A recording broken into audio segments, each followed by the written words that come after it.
ರಾಜ್ಯದಾದ್ಯಂತ ಭಾರಿ ಮಳೆಯಾಗ್ತಾ ಇದೆ. ಈ ಮಳೆಯಿಂದ ಅಪಾರ ಪ್ರಮಾಣದಲ್ಲಿ ಹಾನಿಯೂ ಆಗಿದೆ. ನೆರೆಯಿಂದ ಸಾಕಷ್ಟು ಪ್ರಮಾಣದಲ್ಲಿ ಬೆಳೆ ನಷ್ಟ ಆಗಿದೆ. ನಿರಂತರವಾಗಿ ಮಳೆ ಸುರಿತಾ ಇದೆ. ಈ ಮಳೆ ಸುರಿದ ಪರಿಣಾಮವಾಗಿ ಸಾಕಷ್ಟು ಹಾನಿಯೂ ಆಗಿದೆ. ನೆರೆಯಿಂದ ಅಪಾರ ಪ್ರಮಾಣದಲ್ಲಿ ಬೆಳೆ ನಷ್ಟ ಆಗಿದೆ. ಯಾವ ಜಿಲ್ಲೆಗೆ ಸಚಿವರು ಭೇಟಿ ಕೊಟ್ಟರು, ಯಾರು ಭೇಟಿ ಕೊಟ್ಟಿಲ್ಲ ಅನ್ನೋದ್ರ ಬಗ್ಗೆ ಕೂಡ ಮಾಹಿತಿಯನ್ನ ಕೊಡ್ತಾ ಹೋಗ್ತೀವಿ. ಈಗಾಗಲೇ ದಕ್ಷಿಣ ಕನ್ನಡದಲ್ಲಿ ರೆಡ್ ಅಲರ್ಟ್ ಇದೆ. ದಕ್ಷಿಣ ಕನ್ನಡದಲ್ಲಿ ನಿರಂತರವಾಗಿ ಮಳೆಯಾಗ್ತಾ ಇದೆ. ಶಾಲಾ ಕಾಲೇಜುಗಳಿಗೆ ರಜೆಯನ್ನ ಘೋಷಣೆ ಮಾಡಲಾಗಿದೆ. ದಾಖಲೆ ಮಟ್ಟದಲ್ಲಿ ಮಳೆ ಬೀಳ್ತಾ ಇದೆ. 154 ಮನೆ ಬಿದ್ದಿದೆ.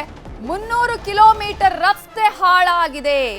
ಆದ್ರೂ ಉಸ್ತುವಾರಿ ಸಚಿವರು ಆ ಭಾಗದ ಜನರ ಸಂತ್ರಸ್ತರ ಕಷ್ಟವನ್ನ ಕೇಳಲಿಲ್ಲ. 6 ಜನರು ಸಾವನ್ನಪ್ಪಿದ್ದಾರೆ. 37 ಜಾನುವಾರುಗಳು ಸಾವನ್ನಪ್ಪಿವೆ. 37 ಹೆಕ್ಟೇರ್ ಬೆಳೆ ನಾಶ ಆಗಿದೆ. ಪ್ರತಿನಿತ್ಯ ಕರೆಂಟ್ ಇದ್ದಂತೂ ಸಮಸ್ಯೆ ಇದ್ದೇ ಇದೆ.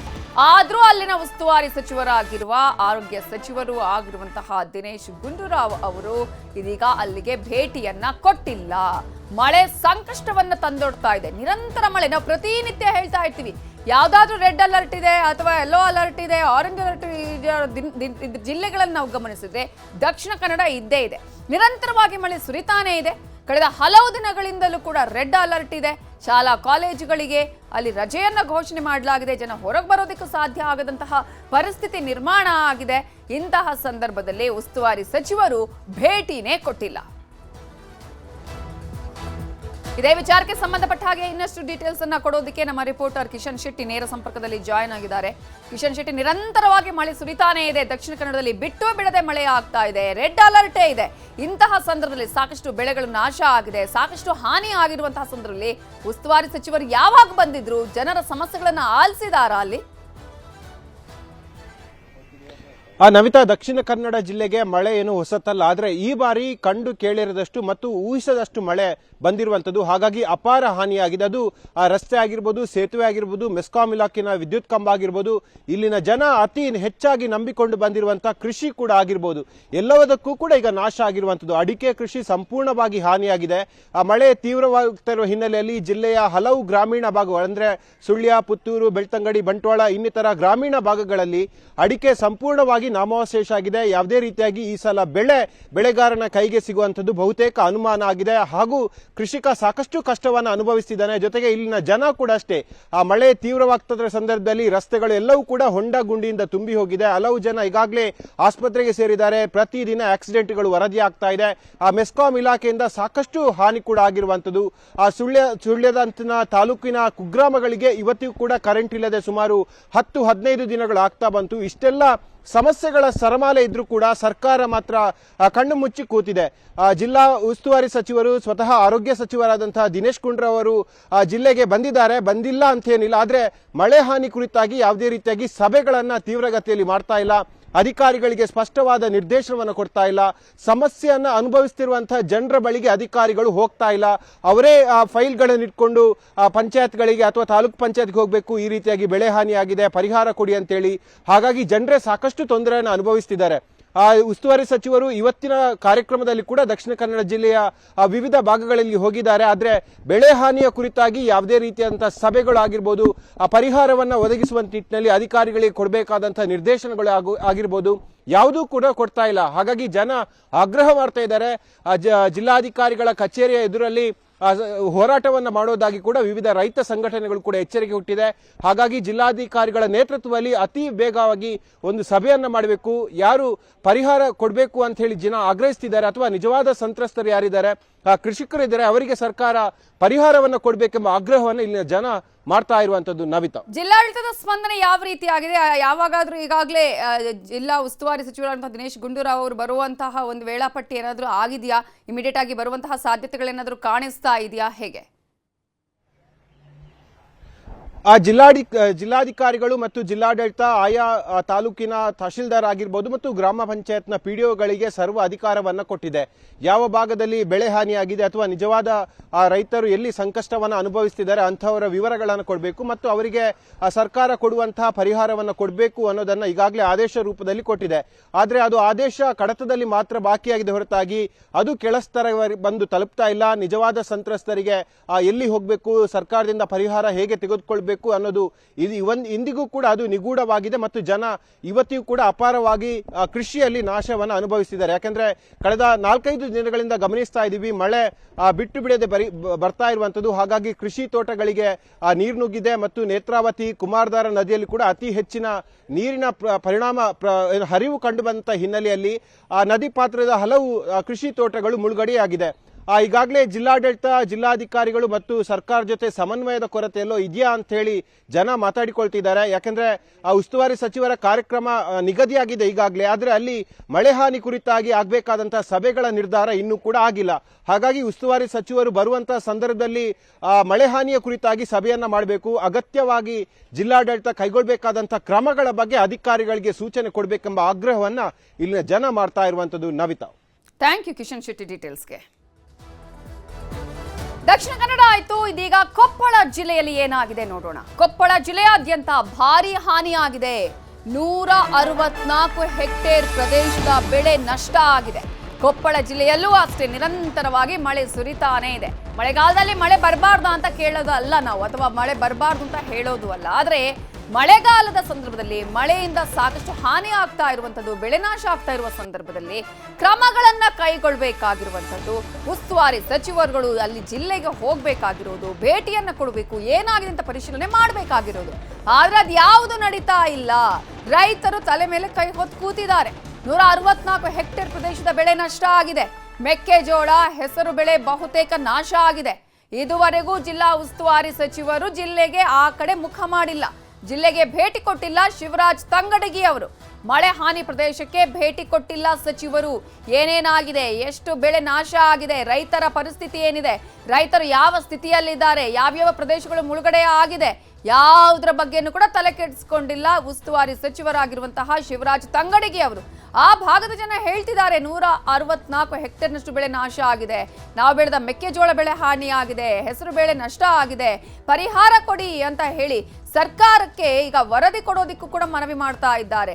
ಆದ್ರೆ ಇದರ ಬಗ್ಗೆ ಉಸ್ತುವಾರಿ ಸಚಿವರು ಮಾತ್ರ ನನಗೂ ಅದಕ್ಕೂ ಸಂಬಂಧ ಇಲ್ಲ ಅನ್ನುವ ರೀತಿಯಲ್ಲಿ ಇದ್ದಾರೆ. ಹೋಗಿಲ್ಲ ಸ್ಥಳಕ್ಕೆ. ಆ ಜಿಲ್ಲೆಯಲ್ಲಿ ಏನಾಗ್ತಾ ಇದೆ, ಮಳೆಯಿಂದ ಏನೇನು ಸಮಸ್ಯೆಗಳಾಗಿದೆ, ರೈತರಿಗೆ ಯಾವ ರೀತಿಯಾದಂತಹ ಸಮಸ್ಯೆಗಳು ಉಂಟಾಗ್ತಾ ಇದೆ, ಅಷ್ಟು ಮಾತ್ರ ಅಲ್ಲ, ಅಲ್ಲಿ ರೈತರ ಜೊತೆಗೆ ಇಡೀ ಜಿಲ್ಲೆಯಲ್ಲೂ ಕೂಡ ಅನೇಕ ಅವಾಂತರಗಳಾಗಿದೆ. ಬೆಳೆ ನಷ್ಟ ಮಾತ್ರ ಅಲ್ಲ, ಅನೇಕ ತಗ್ಗು ಪ್ರದೇಶದ ಮನೆಗಳಿಗೂ ಕೂಡ ಅಲ್ಲಿ ನೀರು ನುಗ್ಗಿದೆ.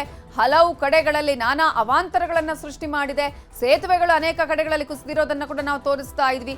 ಇಂತಹ ಸಂದರ್ಭದಲ್ಲಿ ಮಳೆ ಹೆಚ್ಚಾಗಿರುವ ಸಂದರ್ಭದಲ್ಲಿ ಉಸ್ತುವಾರಿ ಸಚಿವರುಗಳು ಯಾಕೆ ಆಯಾ ಜಿಲ್ಲೆಗೆ ಭೇಟಿ ಕೊಡ್ತಾ ಇಲ್ಲ? ಏನ್ ಮಾಡ್ತಾ ಇದ್ದಾರೆ ಜಿಲ್ಲಾ ಉಸ್ತುವಾರಿ ಸಚಿವರುಗಳು?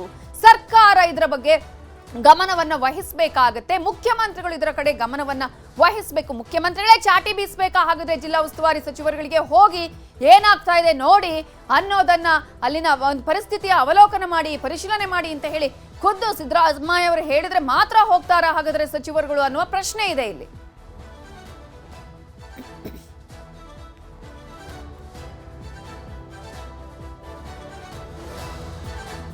ಇನ್ನು ರಾಯಚೂರು ಜಿಲ್ಲೆಯಲ್ಲೂ ಕೂಡ ಇಂಥದ್ದೇ ಪರಿಸ್ಥಿತಿ ನಿರ್ಮಾಣ ಆಗಿದೆ. ರಾಯಚೂರು ಜಿಲ್ಲೆಯಲ್ಲಿ ಭಾರಿ ಮಳೆಯಾಗಿದೆ. ಮಳೆಯಿಂದಾಗಿ ಅಪಾರ ಪ್ರಮಾಣದ ಬೆಳೆ ನಷ್ಟ ಆಗಿದೆ. ನಾವು ತೋರಿಸ್ತಾ ಇದೀವಲ್ಲ, ಬೆಳೆ ನಷ್ಟ ಆಗಿರೋದು, ಅಲ್ಲಿ ಆಗ್ತಾ ಇರುವಂತಹ ಅವಾಂತರಗಳು, ಏನೇನು ಪ್ರಮಾಣದ ಎಷ್ಟು ಮಟ್ಟದಲ್ಲಿ, ಅಲ್ಲಿ ಎಷ್ಟು ಪ್ರಮಾಣದಲ್ಲಿ ಬೆಳೆ ಹಾನಿ ಆಗಿದೆ, ಏನೆಲ್ಲ ಸಮಸ್ಯೆಗಳಾಗಿದೆ, ಇವೆಲ್ಲವೂ ಕೂಡ ಆಯಾಯ ಜಿಲ್ಲೆಗಳಲ್ಲಿ ಏನೇನಾಗಿದೆ ಅನ್ನೋದರ ವರದಿಯನ್ನ, ಮಾಹಿತಿಯನ್ನ ಕೊಡ್ತಾ ಇದ್ದೀವಿ. 50,000 ಹೆಕ್ಟೇರ್ ವ್ಯಾಪ್ತಿಯಲ್ಲಿ ಹತ್ತಿ ಬೆಳೆ ನಾಶ ಆಗಿದೆ. 50,000 ಹೆಕ್ಟೇರ್ ತೊಗರಿ ಹಾನಿಯಾಗಿದೆ. 5,000 ಎಕರೆ ತೋಟಗಾರಿಕಾ ಬೆಳೆ ಹಾನಿಯಾಗಿದೆ. ನದಿ ಪಕ್ಕದ 5,000 ಎಕರೆ ಭತ್ತವೂ ಹಾನಿಯಾಗಿದೆ. ಜಿಲ್ಲೆಯಲ್ಲಿ 150ಕ್ಕೂ ಹೆಚ್ಚು ಮನೆಗಳಿಗೆ ಈಗಾಗಲೇ ಹಾನಿಯಾಗಿದೆ. ಆದ್ರೂ ಕೂಡ ಉಸ್ತುವಾರಿ ಸಚಿವರು ಜಿಲ್ಲೆಗೆ ಭೇಟಿ ಕೊಟ್ಟಿಲ್ಲ, ಮುಖ ಕೂಡ ತೋರಿಸಿಲ್ಲ. ಆ ಕಡೆ ಜಿಲ್ಲೆಗೆ ಬಂದೇ ಇಲ್ಲ. ಡಾಕ್ಟರ್ ಶರಣ್ ಪ್ರಕಾಶ್ ಪಾಟೀಲ್ ಅವರು ಕೂಡ ಜಿಲ್ಲಾ ಉಸ್ತುವಾರಿ ಸಚಿವರು ರಾಯಚೂರು ಜಿಲ್ಲೆಗೆ. ಆದ್ರೆ ಈ ಕಡೆ ಏನಾಗಿದೆ, ಯಾವ ರೀತಿಯ ಪರಿಸ್ಥಿತಿ ಇದೆ, ಜನ ಏನೆಲ್ಲ ತೊಂದರೆಯನ್ನ ಅನುಭವಿಸ್ತಾ ಇದ್ದಾರೆ, ಎಷ್ಟು ಬೆಳೆ ನಾಶ ಆಗಿದೆ, ರೈತರ ಪರಿಸ್ಥಿತಿ ಹೇಗಿದೆ, ಜನಜೀವನ ಹೇಗಿದೆ, ಯಾವ ರೀತಿಯಾಗಿ ಅಸ್ತವ್ಯಸ್ತ ಆಗಿದೆ, ನಾನು ಹೋಗ್ಬೇಕಪ್ಪ, ನನ್ನ ಜಿಲ್ಲೆ ಇದು, ನನಗೆ ಕೊಟ್ಟಿರುವಂತಹ ಉಸ್ತುವಾರಿ ಜಿಲ್ಲೆ, ಅಲ್ಲಿನ ಸಮಸ್ಯೆಗಳನ್ನು ನಾನು ಮಳೆಗಾಲದಲ್ಲಿ ಹೋಗಿ ನೋಡಬೇಕು, ರೈತರ ಸಮಸ್ಯೆಗಳನ್ನ ಆಲಿಸಬೇಕು, ಅಲ್ಲಿ ಏನೇನಾಗಿದೆ, ಬೆಳೆ ನಷ್ಟ ಆದಂತಹ ರೈತರ ಹತ್ರ ಹೋಗಿ ಮಾತಾಡಬೇಕು, ಆ ಪ್ರದೇಶಗಳಿಗೆ ಭೇಟಿ ಕೊಟ್ಟು ಪರಿಶೀಲನೆ ಮಾಡಬೇಕು, ಯಾವುದು ಕೂಡ ಇಲ್ಲ. ತೊಂದ್ರೆನೇ ಇಲ್ಲ ಅನ್ನೋ ರೀತಿಯಾಗಿ ಇದ್ದಾರೆ ನಮ್ಮ ಉಸ್ತುವಾರಿ ಸಚಿವರುಗಳು. ಪ್ರತಿಯೊಂದು ಜಿಲ್ಲೆಯಲ್ಲೂ ಇಷ್ಟೇ ನಿಮ್ಗೆ ತೋರಿಸ್ತಾ ಇದೀವಲ್ಲ, ಮಳೆಯಿಂದ ರೈತರು ಸಂಕಷ್ಟ ಅನುಭವಿಸ್ತಾ ಇದ್ದಾರೆ, ಜನರು ಸಂಕಷ್ಟವನ್ನ ಅನುಭವಿಸ್ತಾ ಇದ್ದಾರೆ. ರೈತರು ತಾನೇ ಅಥವಾ ಜನರು ತಾನೇ ತೊಂದರೆ ಅನುಭವಿಸ್ತಾ ಇರೋದು, ಮಳೆಗಾಲ ಬಿಡಿ ಅನ್ನುವಂತಹ ಯೋಚನೆ ಇದ್ದಾಗಿದೆ. ಇದರ ಬಗ್ಗೆ ಇನ್ನಷ್ಟು ಡೀಟೇಲ್ಸ್ ಕೊಡೋದಕ್ಕೆ ನಮ್ಮ ರಿಪೋರ್ಟರ್ ವಿಶ್ವನಾಥ್ ಈಗ ಫೋನ್ ಸಂಪರ್ಕದಲ್ಲಿ ಜಾಯಿನ್ ಆಗಿದ್ದಾರೆ. ವಿಶ್ವನಾಥ್, ಯಾವಾಗ ಬಂದಿದ್ರು ಜಿಲ್ಲಾ ಉಸ್ತುವಾರಿ ಸಚಿವರು, ಇಷ್ಟೆಲ್ಲ ಬೆಳೆ ಹಾನಿಯಾಗಿದೆ, ರೈತರು ತಲೆ ಮೇಲೆ ಕೈ ಹೊತ್ತು ಕೂತಿದ್ದಾರೆ, ಪ್ರಮುಖವಾಗಿ ಅನೇಕ ಮನೆಗಳಿಗೂ ಹಾನಿಯಾಗಿದೆ. ಇಂತಹ ಪರಿಸ್ಥಿತಿಯಲ್ಲಿ ಜಿಲ್ಲಾ ಉಸ್ತುವಾರಿ ಸಚಿವರು ಅಟ್ಲೀಸ್ಟ್ ಮಾಹಿತಿ ಪಡ್ಕೊಂಡಿದ್ದಾರಾ, ಸಭೆಗಳನ್ನ ಮಾಡಿದಾರಾ? ನವಿತಾ, ಜಿಲ್ಲೆಯಲ್ಲಿ ನಿರಂತರವಾಗಿ ಸುರಿತಿರುವಂತಹ ಮಳೆಯಿಂದ ಇವತ್ತು ರೈತರು ಸಂಕಷ್ಟಕ್ಕೆ ಸಿಲುಕಿದ್ದಾರೆ. ಮತ್ತೊಂದು ಕಡೆ ಇವತ್ತೇನಂದ್ರೆ ಮಳೆಯಿಂದಾಗಿ ಕೈಗೆ ಬಂದಂತ ತುತ್ತು ಬಾಯಿಗೆ ಬರ್ತಿಲ್ಲ ಅಂತ ರೈತರು ಕೂಡ ಇವತ್ತು ಆತಂಕದಲ್ಲಿದ್ದಾರೆ. ಇಂತಹ ಸಂದರ್ಭದಲ್ಲಿ ಇವತ್ತು ನೆರವಿಗೆ ಬರಬೇಕಾದಂತ ಸರ್ಕಾರವಾಗಿರ್ಲಿ ಅಥವಾ ಜಿಲ್ಲಾ ಉಸ್ತುವಾರಿ ಸಚಿವರಾಗಿರ್ತಕ್ಕಂಥ ಡಾಕ್ಟರ್ ಶರಣ್ ಪ್ರಕಾಶ್ ಪಾಟೀಲ್ ಅವರಾಗಿರ್ಲಿ, ಇದುವರೆಗೂ ಕೂಡ ಜಿಲ್ಲೆಗೆ ಒಂದು ಬಾರಿಯೂ ಕೂಡ ಅಂದ್ರೆ ಈ ಮಳೆ ಬಂದಂತ ಸಂದರ್ಭದಲ್ಲಿ ಒಮ್ಮೆಯೂ ಕೂಡ ಇವತ್ತು ರೈತರ ಜಮೀನುಗಳಿಗೆ ಹಾಳಾಗಿರ್ತಕ್ಕಂಥ ಬೆಳೆ ಹಾನಿಯಾಗಿರ್ತಕ್ಕಂಥ ಜಮೀನುಗಳಿಗೆ ಭೇಟಿ ಕೊಟ್ಟಿಲ್ಲ, ರೈತರನ್ನ ಸಾಂತ್ವನ ಮಾಡ್ತಕ್ಕಂಥ ಕೆಲಸ ಮಾಡಿಲ್ಲ. ಮತ್ತೊಂದು ಕಡೆ ಇವತ್ತು ಕೃಷಿ ಇಲಾಖೆ ಏನ್ ಮಾಡ್ತಾ ಇದೆ ಅಂತ ನೋಡಿದ್ರೆ, ಕೃಷಿ ಇಲಾಖೆಯು ಸಹಿತ ಜಿಲ್ಲೆಯಲ್ಲಿ ಎಷ್ಟು ಬೆಳೆ ಹಾನಿಯಾಗಿದೆ ಎನ್ನುವಂತಹ ಸಮೀಕ್ಷೆಯನ್ನು ಕೂಡ ಇದುವರೆಗೂ ಮಾಡ್ತಕ್ಕಂಥ ಕೆಲಸಕ್ಕೆ ಮುಂದಾಗಿಲ್ಲ ನವಿತಾ. ಹಾಗಾಗಿ ಇವತ್ತು ಜಿಲ್ಲೆಯಾದ್ಯಂತ ಹತ್ತಿ ಮತ್ತು ತೊಗರಿ, ಜೋಳ, ಭತ್ತ, ಮೆಣಸಿನಕಾಯಿ ಸೇರಿದಂತೆ ಅನೇಕ ರೀತಿಯಾದಂತಹ ಬೆಳೆಗಳನ್ನ ಬೆಳೆದು ಇವತ್ತು ಕಾಯ್ತಿದ್ದಂತ ರೈತರಿಗೆ ಇವತ್ತು ಮಳೆ ಒಂದು ರೀತಿಯಲ್ಲಿ ಶಾಕ್ ಅನ್ನ ನೀಡಿದೆ. ಜಿಲ್ಲೆಯಾದ್ಯಂತ 1,37,000 ಹೆಕ್ಟೇರ್ ಪ್ರದೇಶದಲ್ಲಿ ಇವತ್ತು ಹತ್ತಿಯನ್ನ ಬಿತ್ತನೆ ಮಾಡಲಾಗಿತ್ತು ನವಿತಾ. ಆದ್ರೆ ತುಂತುರು ಮಳೆ ಹಾಗೂ ಬಿಟ್ಟು ಬಿಡದೆ ಸುರಿತಿರ್ತಕ್ಕಂಥ ಮಳೆಯಿಂದ ಇವತ್ತು ಸರಿಸುಮಾರು 50,000 ಹೆಕ್ಟೇರ್ನಷ್ಟು ಹತ್ತಿ ಬೆಳೆ ಹಾನಿಯಾಗಿದೆ. ಇನ್ನು ತೊಗರಿ ಬೆಳೆ ಕೂಡ ಇವತ್ತು ರಾಯಚೂರು ಜಿಲ್ಲೆ ಹೆಸರುವಾಸಿಯಾಗಿರ್ತಕ್ಕಂಥದ್ದು. 99,000 ಹೆಕ್ಟೇರ್ ಪ್ರದೇಶದಲ್ಲಿ ಇವತ್ತು ತೊಗರಿ ಬಿತ್ತನೆಯಾಗಿತ್ತು. ಆದ್ರೆ ಅದರಲ್ಲಿ ಬಹುತೇಕ 30,000ಕ್ಕೂ ಅಧಿಕ ಹೆಕ್ಟೇರ್ ಪ್ರದೇಶದಲ್ಲಿ ಇವತ್ತು ಬೆಳೆದಂತಹ ತೊಗರಿ ಈ ಮಳೆ ನುಂಗಿ ಹಾಕಿದೆ. ಜೊತೆಗೆ 5,000 ಎಕರೆಯಷ್ಟು ತೋಟಗಾರಿಕೆ ಬೆಳೆಗಳು ಇವತ್ತು ಹಾಳಾಗಿದ್ದಾವೆ. ನದಿ ದಂಡೆ ಮೇಲೆ ಇರತಕ್ಕಂಥ ಭೂಮಿಗಳಲ್ಲಿ ಬೆಳೆದಂತ 5,000 ಎಕರೆಯಷ್ಟು ಭತ್ತವೂ ಕೂಡ ನೀರು ಪಾಲಾಗಿದೆ. ಬೆಳೆಯ ಜೊತೆಗೆ ಜಿಲ್ಲೆಯಾದ್ಯಂತ 150ಕ್ಕೂ ಹೆಚ್ಚು ಮನೆಗಳಿಗೂ ಹಾನಿಯಾಗಿದೆ ಎನ್ನುವಂತ ಮಾಹಿತಿ ಇದೆ ನವಿತಾ. ಕೆಲವೆಡೆ ಮನೆಗಳಿಗೂ ಕೂಡ ಚರಂಡಿ ನೀರು, ಮಳೆ ನೀರು ನುಗ್ಗಿ ಆಸ್ತಿಪಾಸ್ತಿ ಹಾನಿಯ ಬಗ್ಗೆಯೂ ಕೂಡ ವರದಿ ಇದೆ. ಇಷ್ಟೆಲ್ಲ ಆದ್ರೂ ಕೂಡ ಇದುವರೆಗೆ ಜಿಲ್ಲೆಯ ಮಳೆ ಪೀಡಿತ ಪ್ರದೇಶಗಳಿಗೆ ಉಸ್ತುವಾರಿ ಸಚಿವರಾದಂತಹ ಡಾಕ್ಟರ್ ಶರಣ್ ಪ್ರಕಾಶ್ ಪಾಟೀಲ್ ಭೇಟಿ ನೀಡಿಲ್ಲ ಎನ್ನುವಂತಹ ಆಕ್ರೋಶ ಸಾರ್ವಜನಿಕ ವಲಯದಲ್ಲೂ ಕೂಡ ವ್ಯಕ್ತವಾಗ್ತಿದೆ. ಇದರ ಜೊತೆಗೆ ಅಧಿಕಾರಿಗಳು ಕೂಡ ಆ ಕೆಲಸಕ್ಕೆ ಮುಂದಾಗದಿರ್ತಕ್ಕಂಥದ್ದು ರೈತರನ್ನ ಮತ್ತಷ್ಟು ಕಣ್ಣೀರಲ್ಲಿ ಕೈ ತೊಳೆಯುವಂತೆ ಮಾಡಿದೆ. ಹೀಗಾಗಿ ರೈತರ ಸಮಸ್ಯೆಯನ್ನ ಸರ್ಕಾರದ ಇಲಾಖೆಗಳ ಗಮನಕ್ಕೆ ಸೂಕ್ತ ಪರಿಹಾರಕ್ಕೆ ವ್ಯವಸ್ಥೆ ಮಾಡತಕ್ಕಂಥ ಅನಿವಾರ್ಯತೆ ರಾಯಚೂರು ಜಿಲ್ಲೆಯಲ್ಲಿದೆ. ಹೀಗಾಗಿ ಬಡ ರೈತರ ಪಾಲಿಗೆ ಇನ್ನಾದ್ರೂ ಸರ್ಕಾರ, ಸಂಬಂಧಪಟ್ಟಂತ ಉಸ್ತುವಾರಿ ಸಚಿವರು ಧಾವಿಸ್ತಾರ ಅನ್ನುವಂಥದ್ದನ್ನ ಕಾದು ನೋಡಬೇಕಾಗಿದೆ ನವಿತಾ. ಈಗ ರೈತರು ಏನ್ ಮಾಡ್ತಾ ಇದ್ರೆ ಮನವಿಗಳನ್ನ ಕೊಡುವಂತಹ ನಿಟ್ಟಿನಲ್ಲಿ ಪಾಪ ಬ್ಯುಸಿ ಆಗಿದಾರ, ಹೀಗಾಗಿದೆ ಅಂತ ಹೇಳಿ ಹೇಳುವಂತಹ ವಿಚಾರಗಳಲ್ಲಿ.